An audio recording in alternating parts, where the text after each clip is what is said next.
Good morning. അന്നേരം എന്തെയും പോലെ രാവിലെ ഇന്ന് നമ്മളെ ഡ്യൂട്ടി ഇവിടെ തുടങ്ങുകയായിട്ടോ. അന്നേരം രാവിലെ എണീറ്റ് വന്നപ്പോൾ തന്നെ നല്ല തണുപ്പുണ്ട്. എന്നാലും എന്നത്തേനേക്കാളും ലേശം തണുപ്പ് കുറവുള്ളത് പോലെയും തോന്നിയിട്ടോ. രാവിലെ എണീറ്റ് വന്നു നേരെ ചായക്ക് വെള്ളം വെച്ചു. പിന്നെ ഇഡ്ഡലിയുടെ മാവ് തലേന്ന് അരച്ച് വെച്ചാണ് കേട്ടോ. നമ്മൾ റേഷൻ കടയത്തെ പച്ചരിയാണ് കേട്ടോ ഇഡ്ഡലി ഉണ്ടാക്കാനും എന്ത് കടി ഉണ്ടാക്കാനും നമ്മൾ റേഷൻ കടയത്തെ പച്ചരിയാണ് കേട്ടോ എടുക്കൽ. നമ്മൾ സെപ്പറേറ്റ് അതിനായിട്ട് പച്ചരി വാങ്ങിക്കാറില്ല. റേഷൻ കടയിലെ പച്ചരി കൊണ്ട് ഇഡ്ഡലി ഉണ്ടാക്കിയാൽ ഭയങ്കര ഉറപ്പ് പോലെ ഉണ്ട് എന്നൊക്കെ പറയുന്ന കേട്ടിട്ടുണ്ട്. പക്ഷെ അങ്ങനെ ഇല്ല കേട്ടോ. നമ്മളെ പോലെ സാധാരണക്കാരെല്ലാവരും റേഷൻ കടയിലെ പച്ചരി കൊണ്ടാണ് ഇഡ്ഡലിയും ദോശയും എന്തും ഉണ്ടാക്കുന്നത്. നല്ല സോഫ്റ്റ് ആയിട്ട് തന്നെ കിട്ടും. നമ്മൾ അരി അരയ്ക്കുന്നതിൻ്റെയും ഉഴുന്നിൻ്റെയും അളവിൻ്റെ പ്രശ്നം കൊണ്ടായിരിക്കും കേട്ടോ വരുന്നത്. അങ്ങനെ നേരെ ഞാൻ അരി വെള്ളത്തിലിട്ട് സെപ്പറേറ്റ് വെക്കും, ഉഴുന്നും സെപ്പറേറ്റ് വെക്കും കേട്ടോ. അതിനകത്ത് 2-3 മണി ഉലുവയും കൂടി ഇടുന്നുള്ളൂ കേട്ടോ. എന്നിട്ട് നമ്മളെ ചായയൊക്കെ ഇവിടെ തിളച്ച് വന്നിട്ടുണ്ട്. ഞാൻ അരി അരച്ചതിന് ശേഷമാണ് ഉഴുന്നും ചോറും ഈ ഉഴുന്നും കൂടിയുള്ള നമ്മൾ വെള്ളത്തിലിട്ട് വെക്കണേ. അതും ലേശം ചോറും കൂടെ അതിൻ്റെ അകത്തേക്ക് ഇട്ടിട്ടാണ് അരയ്ക്കുക. സെപ്പറേറ്റാണ് അരച്ചെടുക്കുക. ഉഴുന്നും ചോറും ഒന്നിച്ചരയ്ക്കും, അരി സെപ്പറേറ്റ് അരയ്ക്കും കേട്ടോ.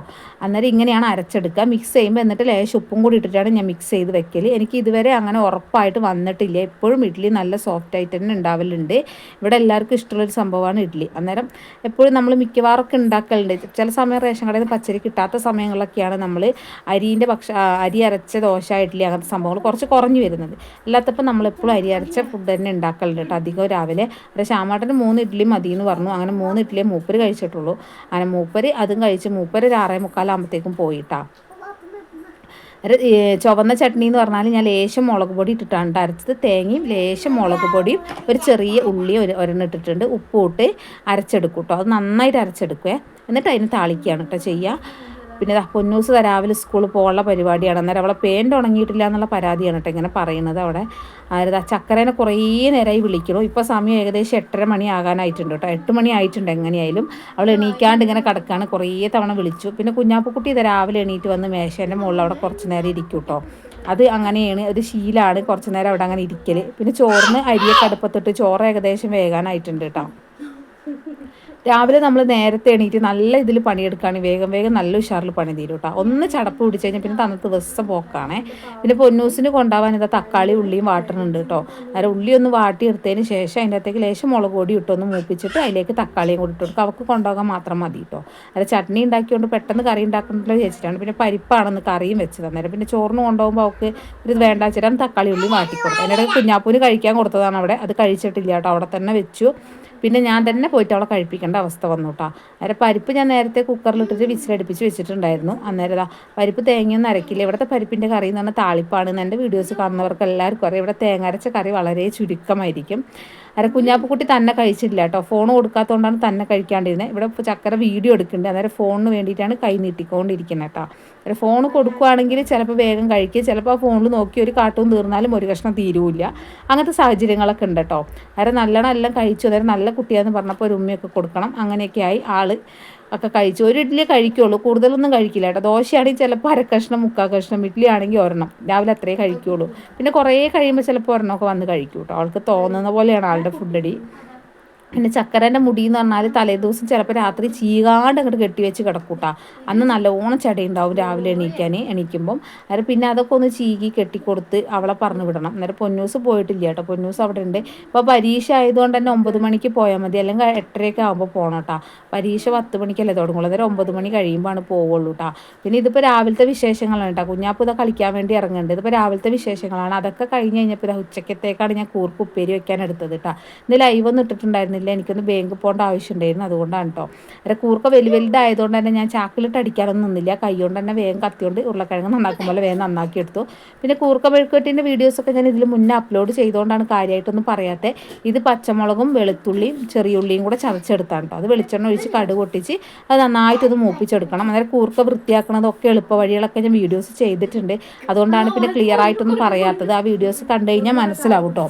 ഇവിടെ മസാല ഇട്ട് വെക്കണതിനേക്കാൾ കൂടുതൽ ഇഷ്ടം ഇങ്ങനെ വെക്കുന്നതാണ് കേട്ടോ.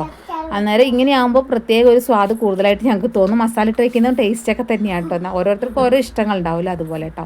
പിന്നെ ഇത് ഉണക്കമീൻ വറുക്കാണ് കേട്ടോ. ഇന്നിപ്പോൾ കറി എന്ന് പറയാൻ പരിപ്പും കൂർക്കയും ഉണക്കമീൻ വറുത്തതുമാണ്.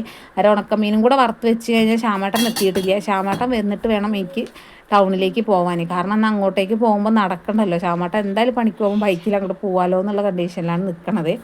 ഇപ്പോൾ കുളി കഴിഞ്ഞിട്ടില്ല, കുളിയും കൂടെ നടക്കണം. അന്നേരം കുഞ്ഞാപ്പൂനെയും കുളിപ്പിക്കണം. ഉണക്കമീനും കൂടെ വറുത്ത് വെച്ചിട്ട് വേണം പോയി കുളിക്കാൻ കേട്ടോ.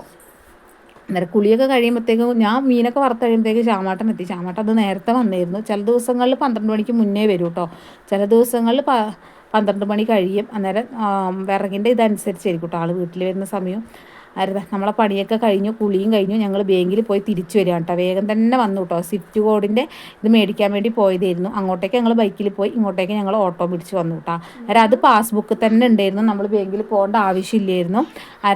പാസ്ബുക്കിൻ്റെ നമ്മളെ IFSC കോഡൊക്കെ എഴുതുന്നിടത്ത് തന്നെ അത് ഉണ്ടായിരുന്നു കേട്ടോ. അന്നേരം നമ്മൾ ഡോളറിൻ്റെ ഇത് അടിക്കുമ്പോൾ ലാസ്റ്റ് ഓപ്ഷനിൽ വരുന്നുണ്ട് നമ്മളെ ബാങ്ക് അക്കൗണ്ടിൻ്റെ ഡീറ്റെയിൽ അടിക്കാൻ. അതിന് വേണ്ടിയിട്ടാണ് കേട്ടോ പോയത്. അന്നേരം അതും കൂടെ അടിച്ചു, അത് കംപ്ലീറ്റ് ആക്കി വെച്ചിട്ടുണ്ട്. ഇനിയിപ്പോൾ എന്തൊക്കെയാണ് അടുത്തതെന്ന് അറിയത്തില്ല. അന്നേരം ഞങ്ങൾ നേരെ വീട്ടിലെത്തി കേട്ടോ. കുഞ്ഞാപ്പക്കുട്ടി ഇതാ പോണു. അന്നേരം ഇനി ലാസ്റ്റ് ഓപ്ഷൻ അതായിരുന്നു എന്നാണ് പറഞ്ഞത്. അതും കൂടെ കഴിഞ്ഞിട്ടുണ്ട് എന്തായാലും. പിന്നെ ഇത് വൈകുന്നേരം ആയപ്പോൾ നമ്മളെ വീട്ടിൻ്റെ അടുത്ത് ഒരു ചേട്ടൻ എല്ലാ വർഷവും ശബരിമലയ്ക്ക് പോകുമ്പം ഇങ്ങനെ പ്രസാദം കൊണ്ടു തരും കേട്ടോ. എല്ലാ വർഷവും മുടങ്ങാതെ ആ ചേട്ടൻ പോകാറുണ്ട്. പോകുന്ന എല്ലാ വർഷങ്ങളിലും ഞങ്ങൾ ഈ ഭാഗത്തുള്ള എല്ലാ വീടുകളിലും ഇങ്ങനെ പ്രസാദം കൊണ്ടു തരലുണ്ട് കേട്ടോ. അത് ഈ അരവണ പായസമൊക്കെ ആണെങ്കിൽ നമുക്കത് ലേശമെങ്കിൽ ലേശം, അതൊരു തുള്ളിയെങ്കിൽ ഒരു തുള്ളി എല്ലാ വർഷവും ഇങ്ങനെ കിട്ടുമ്പോൾ അതൊരു സന്തോഷമാണ് കേട്ടോ. ആ ചേട്ടൻ എല്ലാ വർഷവും മുടങ്ങാതെ കൊണ്ടുത്തരും. അതുകൊണ്ട് അയ്യപ്പസ്വാമീൻ്റെ പ്രസാദം എല്ലാ വർഷവും മുടങ്ങാതെ കഴിക്കാൻ പറ്റാറുണ്ട്. അതന്നെ വലിയൊരു സന്തോഷമുള്ള കാര്യമാണ് കേട്ടോ. അരെ കുഞ്ഞാപ്പക്കുട്ടി അതിൻ്റെ അകത്ത് നിന്ന് അവർക്ക് ഇഷ്ടമുള്ളതൊക്കെ പെറുക്കി തിന്നുന്നുണ്ട്. ഈ ഉണ്ണിയപ്പം എന്ന് പറഞ്ഞാൽ നല്ല ഉറപ്പായിരിക്കും, പക്ഷേ ആ ഉണ്ണിയപ്പത്തിന് ഒരു പ്രത്യേക ടേസ്റ്റാണ് കേട്ടോ. കുറേ നേരം ചവച്ചാലും കുഴപ്പമില്ല.